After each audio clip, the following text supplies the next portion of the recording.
So I am Navin Malik. I've been a business owner for 20 plus years in digital transformation. And this particular post is about product marketing, especially in the context of the product life cycle. And so what I want to highlight here are some insights that we gathered from the book Crossing the Chasm by Geoffrey Moore. And so the product life cycle can be divided into really 4 or 5 parts. Then the first part is the early adopters, and then you get on to the visionaries who give it some momentum, and it goes on to the early majority. But from the visionary stage to the early majority stage, there is a chasm, meaning there is a break.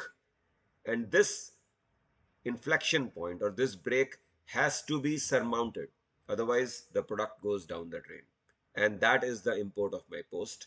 And I'll come to it in a moment. So, beyond the early majority, there is a late majority, which is the other side of the bell curve, and finally there are the laggards. So let's just look at it from the context of product marketing.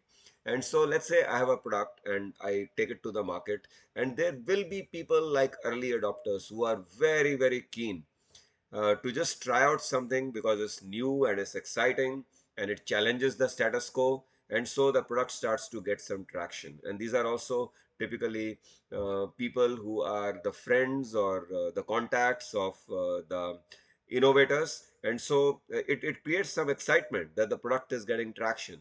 And often people make a lot of projection about how much sales will happen and what kind of scaling can happen in the next 1 year 2 years, and often those are overestimated. And let me come to the reason why.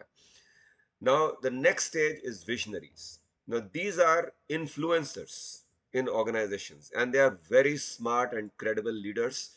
And the moment they see some traction with early adopters, as long as things make sense, they are willing to pick it up and they are willing to give it their support and see them to fruition. So it is very important that when we are dealing with visionaries, they have given the support for the product, but they are very demanding people.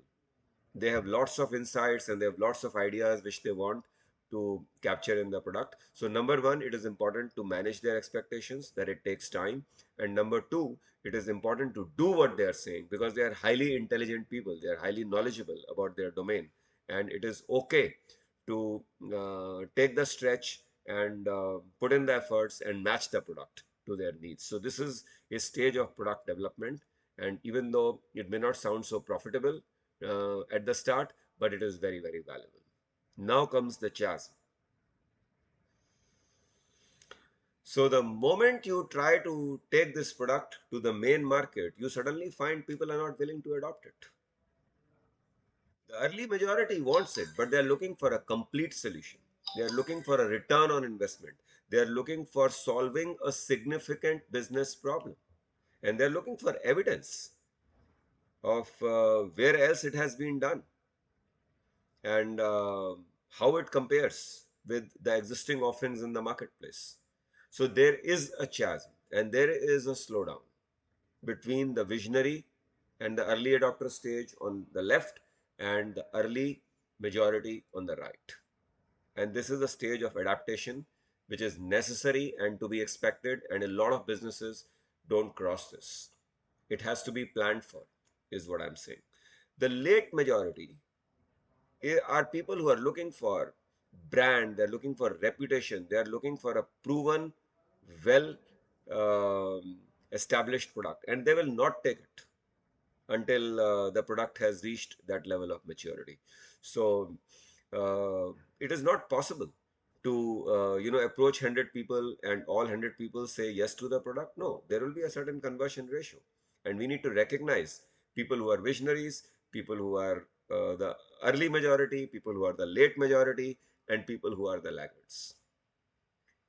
And make no mistake about laggards, they are a very useful part of the customer community, because they are critics, they give feedback, they tell you what's wrong with the product and how it can be improved. So even though one is not making a sale to people who are laggards, uh, they give very useful feedback, and that can be incorporated in the product and take it from strength to strength.